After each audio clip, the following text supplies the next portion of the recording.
வணக்கம். ஒரு முக்கியமான பிரேக்கிங் நியூஸ் தான் இப்போ பார்க்க போகிறோம்.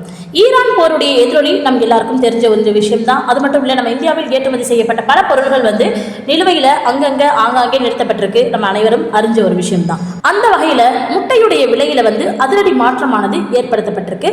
என்னன்னா, ஈரான் இஸ்ரேல் போர் காரணமாக இந்தியாவில் இருந்து வளைகுடா நாடுகளுக்கு முட்டை ஏற்றுமதி முற்றிலும் நிறுத்தம் செய்யப்பட்டிருக்கு.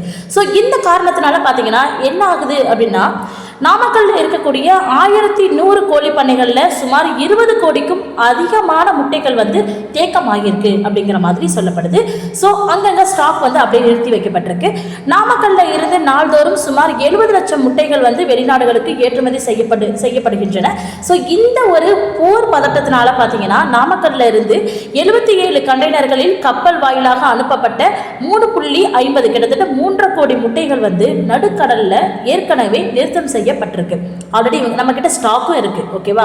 இப்ப Saudi, Iran, Iraq, Oman, Bahrain, Muscat உள்ளிட்ட நாடுகளுக்கு முட்டையானது நம்ம நாட்டில இருந்து ஏற்றுமதி செய்யப்பட்டு வந்துகிட்டு இருக்கு. ஸோ நாமக்கல் மண்டலத்தில் நாள்தோறும் சுமார் 7 கோடி முட்டைகள் உற்பத்தி செய்யப்பட்டு வந்துகிட்டு இருக்கு. ஸோ இப்போதும் செய்யப்படுறதுதான்.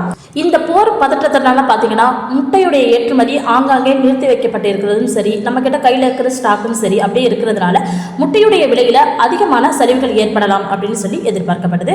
அது மட்டும் இல்லை, இந்த போர் பதற்றம் முடிவுக்கு வரும் வரைக்கும் நம்ம நாட்டிலேருந்து ஏற்றுமதி செய்யக்கூடிய பல பொருட்கள் நஷ்டத்துக்கு ஈடாகும் வண்ணம் விலை மலிவாக கிடைக்கிறதுக்கான வாய்ப்புகள் நிறைய இருக்கு அப்படிங்கிறது எதிர்பார்க்கப்படுது.